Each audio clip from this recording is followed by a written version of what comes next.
Alright. Cool. All right, I'm here with Lips from Anvil. Getting ready to do a show here in Buffalo, New York. So how did you guys come up with the name Anvil? How did we come up with the name Anvil? Well, what happened was we originally were called Lips, and after my nickname, and when we finally got signed to a label, after we recorded our first album, we called our first album Lips, Hard and Heavy, and when we got to the label and sitting in the office, they go, "You guys can't call the band Lips." And we're going, "Why?" And they're going, "Well, we don't want any kind of confusion with the band Lips Incorporated or Horse Lips. I mean, you guys aren't the guys that did Funky Town, so right. We don't want any confusion with that. So why don't you guys come up with a new name?" So at that time, it was a very good opportunity to come up with a new name, because of course it was at the beginnings of the metal wave, right? So we made a list of probably 100 names, and pretty much most of them ended up being used by other bands that became other bands. But the name that really stuck out was the name Anvil, and we were freaking out because, wow, if we use the name Anvil, it's going to work perfectly with the title of the album, which was Hard and Heavy. Right. And we went with it. That's how it ended up. Cool. Now, I seen that you guys influenced bands like Megadeth, Slayer, Metallica. Who influenced you guys?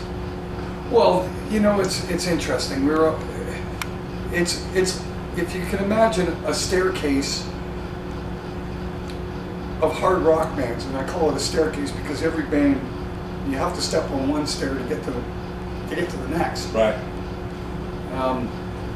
And I climbed I've been climbing the staircase from the '60s, right? So I started climbing the staircase in, I guess, 1966. So what was around in '66, that's what I was listening to. So what was around, the Rolling Stones and the Beatles. Right. By the time '67, '68 came around, of course, Hendrix, the Cream, Okay. Led Zeppelin, you know, all the hard rock bands, anything that had what I call distorted guitar or heavy metal guitar. Really, it's I mean, that's once Hendrix discovered, or once that became a sort of a standard to use that kind of sound. Of course, that opened up huge amounts of inspiration. Bands like Black Sabbath emerged, and Deep Purple and Led Zeppelin, and these were major influence on me. Particularly, probably most of all, Black Sabbath. I mean, of course, preceding Black Sabbath were bands like Grand Funk Railroad, Cactus, and these were bands out of the Midwest in America. It's really where the heart of where distorted guitar pretty much started, even though Hendrix kind of tipped the balance. But I mean, MC5, I mean, there's a whole list of them. Right. You know what I'm saying? It's this is the stuff that Rob and I grew up on. I mean, when you grow up from coming up through the '60s and '70s, that's what was there. That's what we listened to, and those were our biggest influence, and still to this day, and we still listen to the stuff. I mean, what happens is I think I'm guilty of what everybody's guilty of, in the sense that whatever you listen to between the ages of 12 and 20 is what you end up listening to for the rest of your life. And that's pretty much what's happened to me. So am I listening to other metal bands that came out after me? On occasion. What do you listen to now? Like, what do you think of the new bands? I don't. No, I mean, that's what I'm saying. It's very far and in between. There's a band that we just heard recently, and actually discovered recently, but we were playing a show in Finland a few weeks ago, and the band that went on before us was called Graveyard, and they were really quite good. Okay. You know, that's a newer band, I guess, and we really enjoyed it. It was sort of blues-based hard rock. That's good. So it's still within the realms of what we liked, what we grew up with. But that's not to say that anything out that, you know, we have anything against what anybody else is doing. It's just, you know. Right, yeah, It's definitely. just the stuff you prefer more than others. That's No, I heard you had a chance to be in Motorhead. Declining? Yeah, that was Eddie Clark and was leaving the band, or actually had a major blowout in Toronto. I guess it was just after the Iron Fist album. And I guess he upped and went home. I really don't know exactly what ended up happening in their camp, but I was asked to step in for the tour, and we were in pre-production for the Forged in Fire album, and there's no way I couldn't get away. Right, Couldn't do it. Yeah, definitely. You know, and a few months later, of course, after they replaced Eddie Clark with Brian Robertson, who's one of the guitarists from Thin Lizzy. They finished doing another Perfect Day album, and I ended up at a festival in Belgium in '83, and Lemmy was there. Right. And I was walking along nonchalantly beside something like this, these kind of trailer things, and all of a sudden this hand comes down and grabs my leather jacket. It's back of my collar. I turn around and it's Lemmy. He goes, "Get up here, you motherfucker!" Oh, jeez, okay. Why didn't you join the band? And I go, we just recorded, we were in the middle of it. Right, yeah. You know, okay, well, he says, I want you to listen to this right now and tell me what you think. And he pulled out a Walkman and stuck it in my ears, and I listened to Another Perfect Day, and I thought it was a great album. So Lemmy, it's a great album. Like, Yeah. what's up, man? And why are you wondering why I didn't join you? Sounds like you're doing just fine. Right, right. And as it turned out, Lemmy, they asked us to come out and do a UK tour with them, with Motorhead. And I've been friends with Lemmy for years ever since, but it's not a question of decline. I couldn't do it. Right. You got your own thing going on. I had my own thing going on. It's, you know, I love Motorhead, and Lemmy knows I do. And, right. Yeah. You know, we're kindred spirits, you could say. You know. So what happened between you and David Krebs? Well, what essentially happened is we got involved with David Krebs' management, and at that particular moment in time, we had the choice between getting involved with Johnny Z, which was Crazed Management, which was Anthrax,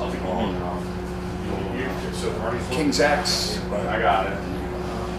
You know, it's Yeah, definitely. Mega Force Records, basically. And the question was, and at that particular moment, they weren't what they became. Obviously, it was Johnny was starting out, Right. and he wanted to sign us, and he wanted to really help us out and get involved. And here was David. David managed Aerosmith, Ted Nugent, Scorpions. I mean, Right. Yeah, definitely. if you looked at it from the perspective of a band trying to make it, what would you do? Yeah, for sure. So we chose David. Not to say that it was the wrong choice, because at the end of the day, I wouldn't be sitting here right now if I'd chosen the other way, probably. So what happened was, of course, David began managing the band, and we wanted to get the first 3 records released in America. He went to our Canadian label and said, I've got interest for licensing, and they downright refused. They wouldn't license. Wouldn't license our first 3 records to any label down in the United States. Wow. Main reason, it's back to the same old thing. It has to do with greed. Right. The labels at the time here in the U.S., why should we sign this band if we can't have their own old records? And why should we pay top dollar for it? They've already been out. Yeah. Okay. The label that we were involved with wasn't willing to really move on the price. They said, look, we're in the red. We're owed a fortune still. We've got to recoup. If you want to buy these records, help us recoup. And they're going, no, we're not really interested. We want to put all the money into making a new record, not buying their old stuff, but it's in your best interest to get this stuff out, and we'll begin paying you royalties from record 1, which that puts you in a really iffy position. If you were a label in Canada and this is what you're being told by your counterparts in south of the border. You're going, yeah, and how are you going to make the numbers dance on the page? Are you ever going to really do a proper accounting, or can we trust it? Should we trust it? Why should we trust it? So they just didn't do it. Okay. That tied David's hands. Couldn't do anything. Right. How's he going to get us? The labels want the old stuff. They can't get the old stuff. It's basically to build capital so that here, we'll give you the old records. They build capital, then they put the money back into the band. But there was no way to get it started. There's no way to get that. Okay. That train of. Right. Yeah. That choo-choo train going. It just wasn't. So what David did, he goes, okay, well, what we got to do is we got to get you out of that Canadian label, because we got to get you a deal down here and have it independent of what was going on in Canada, and you're going to have to start all anew. Well, and trying to do that, he couldn't. Right. He just couldn't. I mean, they weren't interested. I want the 3 albums, and that's the end of it. Okay. We want the first. Why? How are we going to pick up the ball and run if you're not giving us the ball? Right. Yeah. Definitely. I mean, basically, that's what it turned into. So it got to the point where months were going by, like literally months, and then it started turning into a year, and then it turned into 2 years, and I got to the point of going, we're being shelved. We got no record deal, and we're tied in with this manager who's not being able to produce anything. Yeah, yeah. So like we're under lock and key. We're stuck in a drawer, and yeah, you got the opportunity to be so one of the biggest bands out there. And time was passing by. Bands were coming out. Of course, Slayer, Metallica, Anthrax. All these bands are putting out records. It's between 1983 and 1987, and couldn't grab a hold and get on board. It just didn't happen. And eventually, I kept on trying. Then, the manager, David, got eventually so discouraged that when I would call to ask what's going on, he wouldn't take my calls. Oh, wow. So eventually, David showed up in Toronto with Michael Schenker, and I walked right up to him, grabbed him by the suit collars, and said, "Let my band go, man." I mean, that had been real frustrating for you. You know what I mean? Yeah, I'm going, you gotta let us go. You gotta give us a release. This is ridiculous. Yeah. I can't go get a record deal if they want to talk to you, but you're not giving us the record deal because, I've got independence, and he's like going, independence? Oh, yeah. He's really particular on where the band was going to get signed. He wasn't interested in signing to an independent label. If you can't get a major label, then fuck it. It's not worth it. Bother him. Right, yeah, definitely. So I'm saying, well, if you don't want to help us out and you can't get us that, then you gotta let us go. So he did, and we went in with our own money, produced our own record, and put it out through Metal Blade. Okay. An independent, of course, and having said that, there's only so much reach, so much club, and so much, there was no tour support, so even though we had the release of the record, there was really no support for touring. Okay. So we were basically on our own. Yeah, definitely. It was really, How frustrating was it, man? I mean, you had a chance to be getting no, where you should have been. no. I didn't really look at it as frustrating as much as I looked at it in a certain sense as a relief. Right, yeah. Because at that time, particularly once we got involved with David, it had a profound effect on the band members. Right. Not particularly me. I always stood for the same things, and I'm me, and I will always be me. Oh yeah. And I'm. It's not a case of stubborn. I know who I am and what I am. Right. Yeah. Definitely. That's it. It's just as simple as that. I'm not Bon Jovi, and I'm certainly not going to start creating music like that. Then go and chasing it. Oh yeah. I do what I do, and if the world doesn't like what I do, then that's the way it is. It's not going to be for the majority of people. I'm not going to worry about it. But being signed to an independent left that wide open.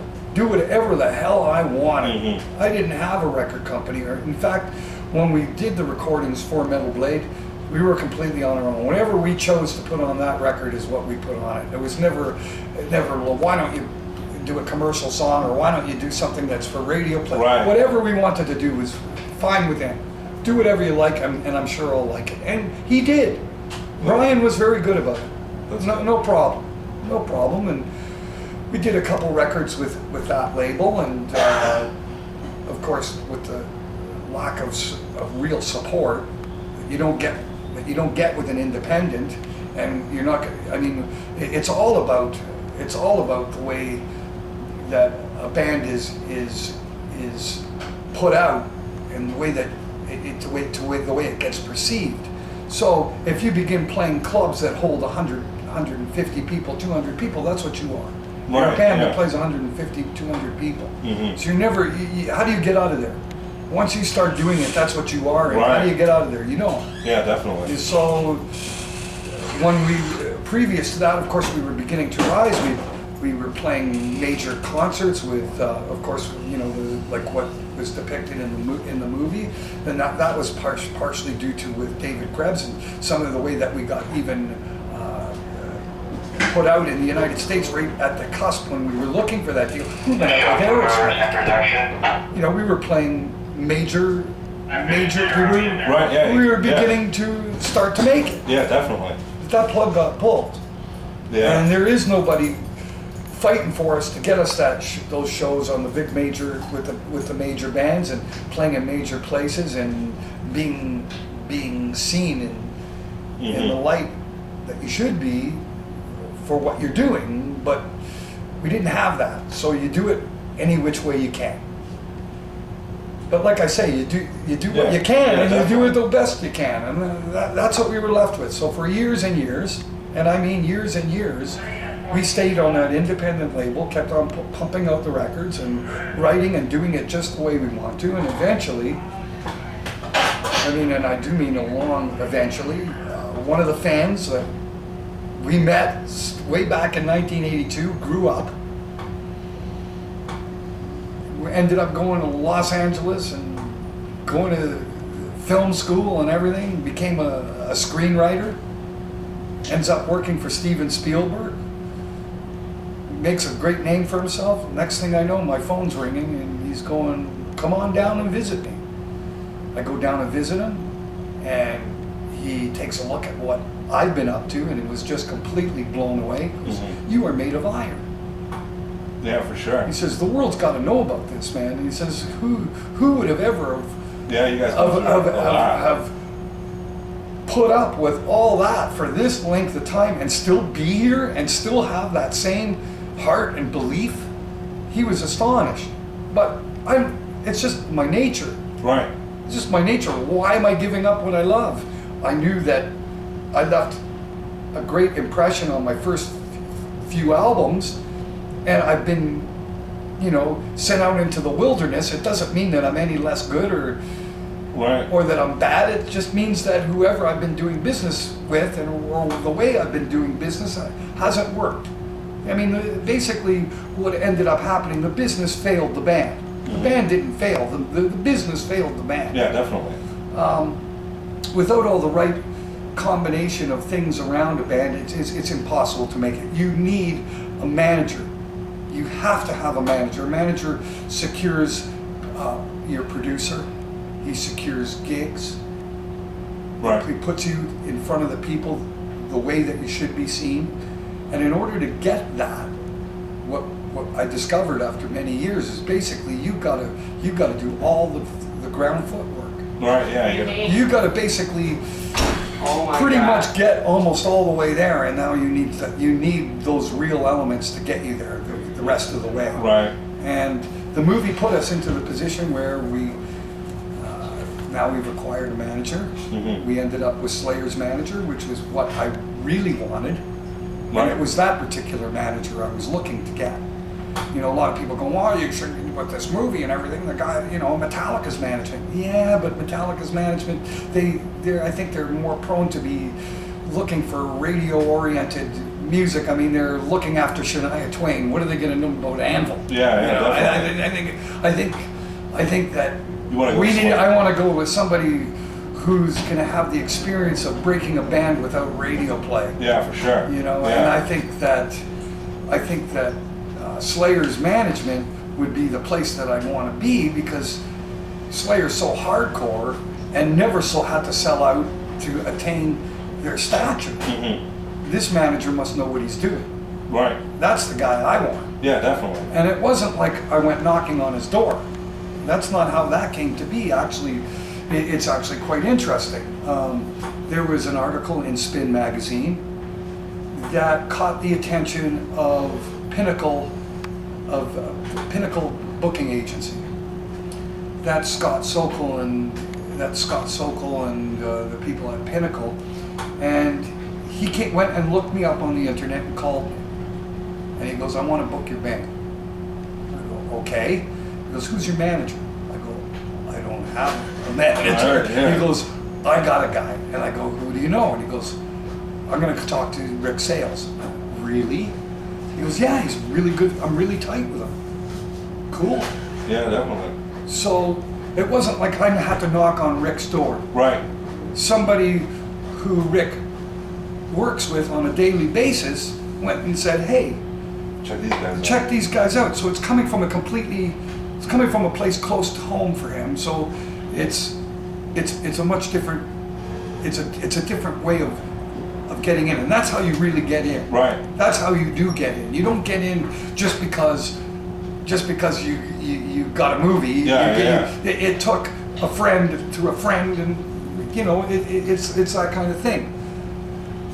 Rick, of course, hadn't seen the movie and wasn't really aware of what really was going on. He saw the movie and was, "I'm gonna get involved. Let's see what we can do." Now, with the documentary, when it first came out, people were starting to say that you guys were not a real band. I thought it was kind of like Spinal Tap because of everything that you guys went through, and it was just so much going on throughout there. Well, we have to realize Spinal Tap was a movie made and derived from reality. Mm-hmm. Well, the reality is even that much more insane. Oh yeah, I mean that documentary. They was just amazing. picked their favorite stories that came from Saxon and Yes. Mm-hmm. Rob Reiner went and interviewed these bands and even went out, I think, on the road with Saxon Mm-hmm. to get inspired and to write parts Right. into the movie. So you know what happens when you're going on the road Oh with yeah. a band that's struggling, everything plus whatever you saw Yeah, yeah, in definitely. Spinal Tap, and you go, you know. So when people watch that movie, and you got to understand that the director, his idea was come really close to the edge where people are going to go, is this Hold on one real? second, we walk over here. Oh yeah. And that was what he was looking to do. There were a lot of discussions. I knew exactly what direction we were taking and what we were doing. Mm-hmm. And the idea to, instead of push away the comparisons or the similarities to Spinal Tap, we didn't want to do that. Instead, embrace it. Right. Right. Because that gives a starting point. It gives a reference point. But not only that, it worked as a Trojan horse. Okay. Everybody's expecting to walk in to see an all-out comedy like Spinal Tap, Right. and the next thing they know, they're bawling their eyes out. Oh yeah, man. I mean, it showed you struggle and all that shit you guys went through. It's so many levels of emotion that are displayed, and the fact that it is real, Mm-hmm. it's even that much more intense. Oh yeah. It's one thing to see somebody in tears and you know that they're acting and it's not a real situation. But it's another thing to see somebody in tears and you Right. know they're on the edge of fucking losing it. Oh yeah, for sure. You know, Yeah. like that's, you can feel it. You feel it coming right off the screen, and it's incredible. I mean, it's actually quite interesting because the effect that it actually had on actors, because what they're trying to do is what we were doing naturally Right. as regular human beings just being filmed, and they reenact it. Right. They're right. not. So when they watch that, they're like on, but it's caught on film. So, and it comes across, it could be acting. So it's the best, the best depiction and best acting you could ever see is real. You know what I mean? Yeah, it's definitely. like, so they're blown right away. You know, like some of the actors that we've met, it's just phenomenal. Right. Phenomenal. Yeah, phenomenal. definitely. And their attitudes and the way the heartfelt emotion that comes from these people, it's incredible. You know, some examples. I mean, Sasha sitting having dinner with Anthony Hopkins. Right. And of course, Anthony had seen the movie and in fact, what it was, he was so blown away by the movie that they're doing a movie about Alfred Hitchcock. Okay. Anthony is going to act as Alfred Hitchcock, and he went out of his way to go get Sasha, go get the guy who made the Anvil movie, because if this guy could bring that kind of emotion to the screen from non-actors, yeah, for sure. what's he going to do with the real shit? Oh yeah. Okay, yeah. so this is the train of thought. So, you know, Sasha's at lunch with Anthony Hopkins, and he called my cell phone, right? Right. He goes, somebody wants to talk to you, right? And he's done this to me before, right? But this time it's Anthony Hopkins. He goes, hello, yes. And I'm hearing this voice, I go, holy fuck. Yeah, right. Yeah. What the fuck? It's Hannibal Lecter on the fucking phone. What the fuck? I'm losing my mind. And he's going, Lips, you're a fucking maniac, but I love you, mate. I want to meet you. Let's have a beer. Oh, that's real cool. And he's going, you know, I was 43 years old when I got my first break. Right. He says, I understand where you're coming from. Your life is my life. So Yeah. they see into it and feel the same feelings. So there's a kinship, there's a closeness, there's a relationship, there's a relate and everything to what they've seen. Right.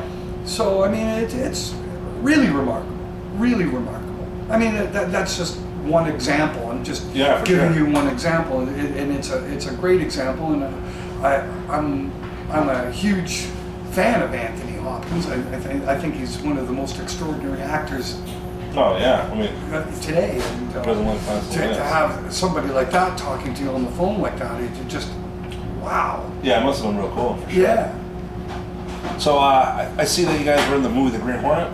Yeah. How'd that work out? Well, how did that work out? Well, I guess it worked out okay. There was more was expected. They filmed a hell of a lot more than ended up getting used. Right. The opening of the movie begins in that club that they blow up, right? Well, they were going to have a scene in the club where we were on stage, and we actually filmed it, that we were on stage, and then they showed the place blowing up, and we were supposed to get blown up in it. Oh, okay. And they even had photographs where it was amazing. They made it look like tried to make it look like we were on fire. I'm sure that it did look like we were on fire. Right. And they used all these incredible effects. You know, they had me standing by the mic, and they used this explosive wind thing, that like a blast of wind to make my hair go back, and then this huge orange backdrop that flashed at the same time, so it looks like I'm on fire. Right? They went through all this whole rigmarole. Really quite incredible, the amount of production that went through. But I guess in the editing, the movie ended up that it was almost like 4 hours long with all the stuff that Michel Gondry was going to put in, and they ended up cutting it all back. So instead of using the actual clip from what they filmed of us actually playing, they just showed it on the screen during the scene in the office. Okay. And that's how that ended up. So instead of actually using the shots, they put it up on the TV screen. You a little disappointed with that? What's that? Were you a little disappointed with that? There was never any disappointment. I was really just glad that we're in it. Right, yeah. I mean, that's mind-boggling. Michel Gondry had seen the Anvil movie and he came looking for us. He goes, I want to put them in the movie. Is that how you got up with Sons of Anarchy? Well, the Sons of Anarchy, that's another story. Katie Segal and Kurt Suter, who they're a couple. They live right across the street from our director, from Sasha. Okay. And it's very interesting. I'm making a cup of coffee in Sasha's kitchen. Right. And all of a sudden I hear this voice. She'd come up into the house, and I hear Katie's voice going, Sasha, Sasha. And I go, that's Peg. Yeah, right, yeah. Like, what the fuck? I'm hearing Peg's voice. What? I take a look, and it's Katie Segal. Right, Holy Christ, I go, I don't believe my eyes. Yeah, so they live right across the street, and I guess, I became friends with them, right. So Kurt does all the writing for Anarchy, for the Sons of Anarchy, and he goes, I'm gonna have you on the show, man. I'll get you on as extras. How's that? What do you think of that? So we ended up being gun runners. Yeah, I seen it, man. That was really cool. Yeah. So I see you guys got a big tour coming up in Europe. Is that?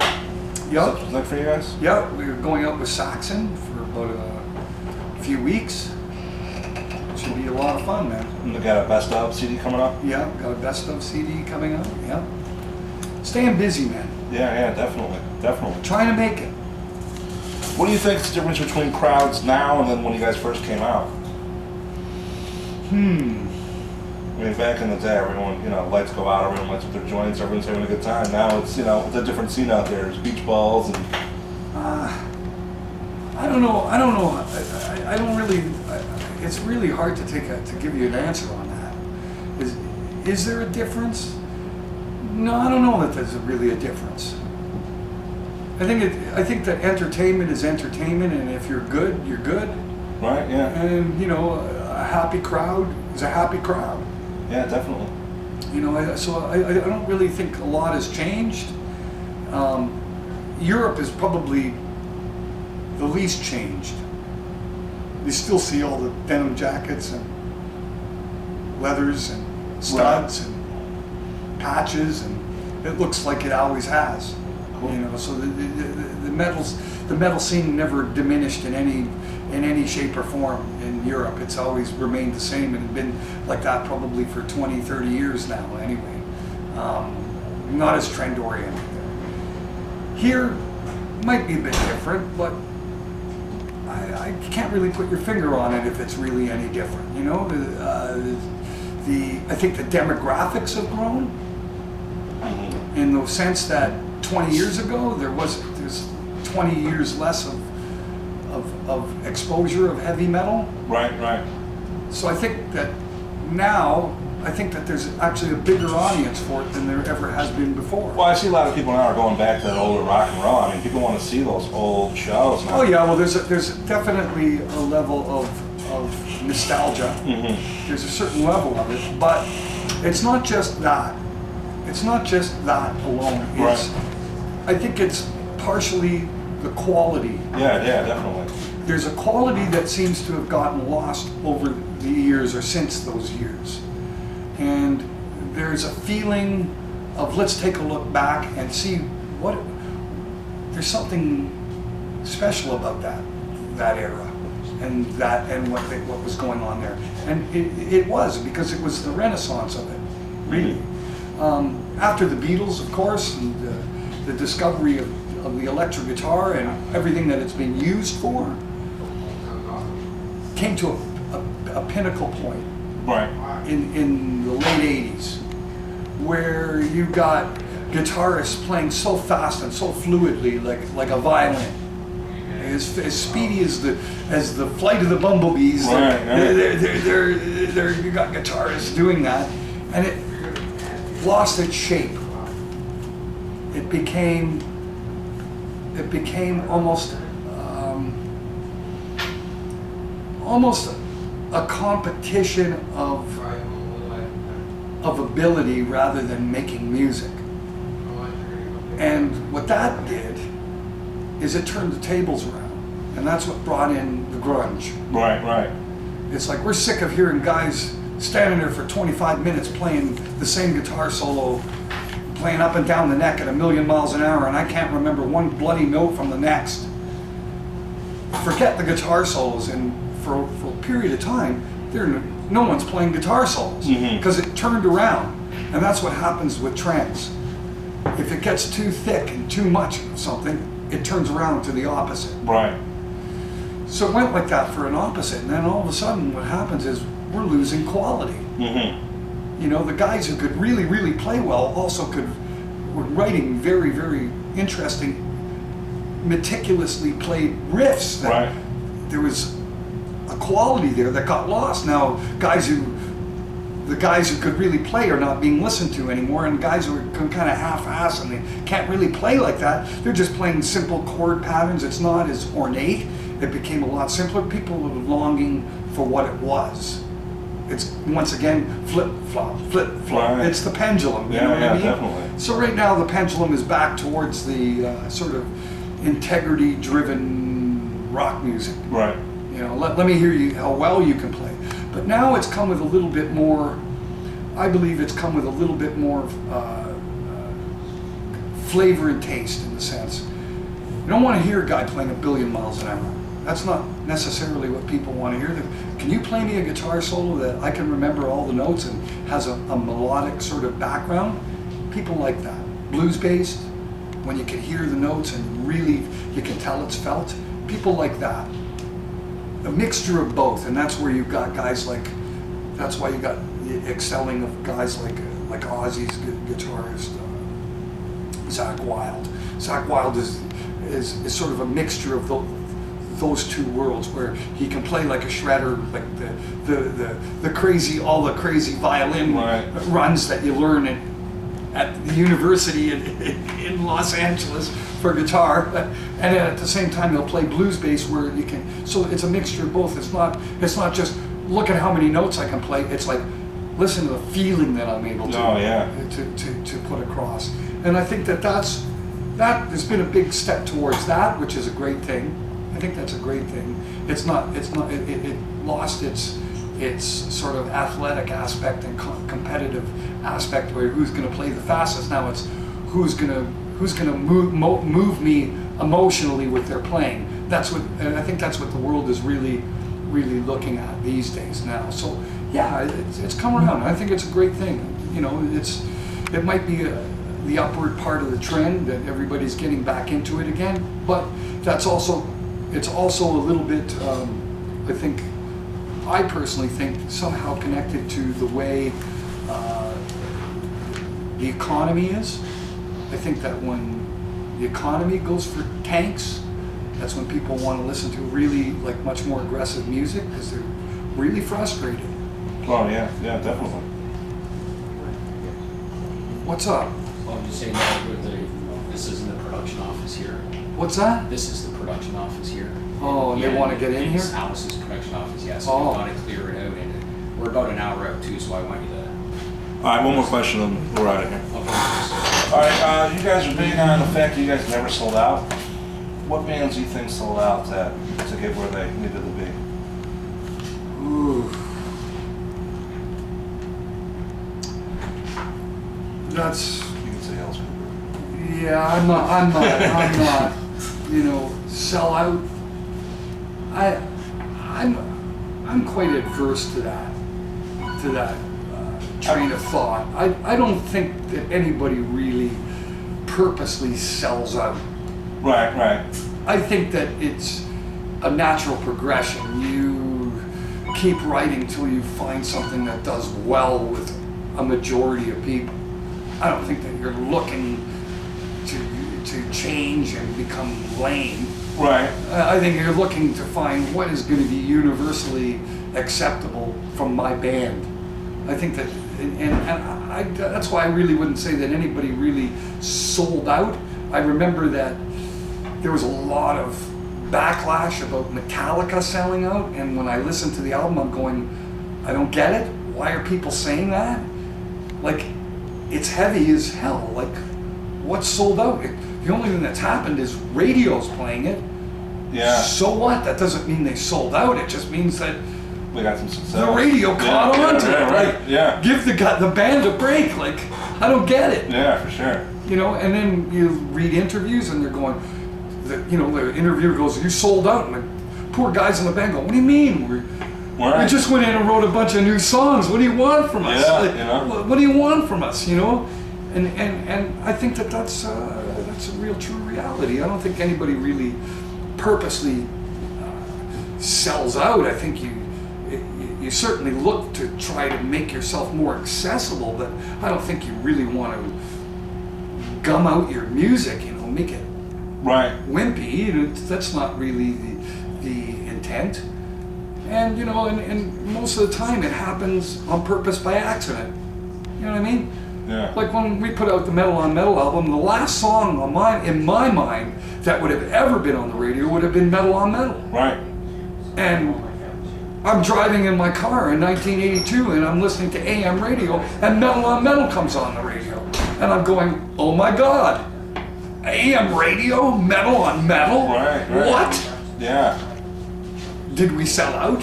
No, definitely not. It was the last thing in my... Yeah. What?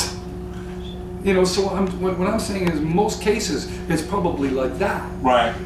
Even when you talk about a band like Deep Purple, when they put out the Machine Head album, which was of course the big one, they put out the single Never Before.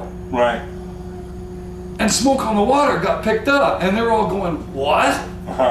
That's a song that took us 10 minutes to write. What do you mean? Right.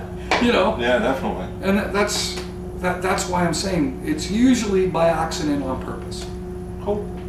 That's usually the way it is. So if it ever happens to me, then it will be by accident, because I really don't think in those terms. I never ever have, never will.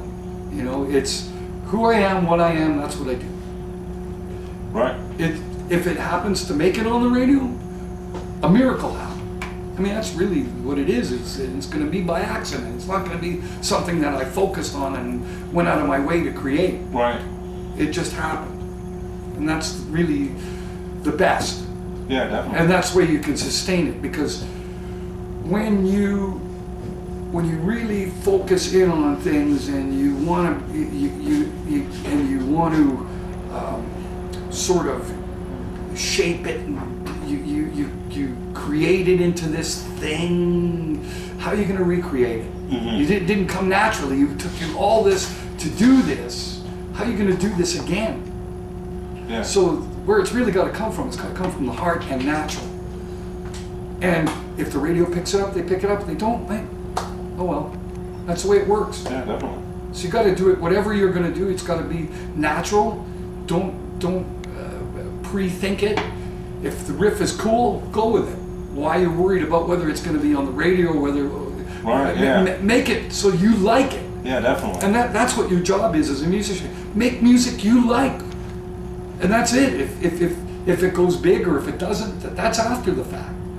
But you shouldn't be going in with the thought, I'm going to write a hit.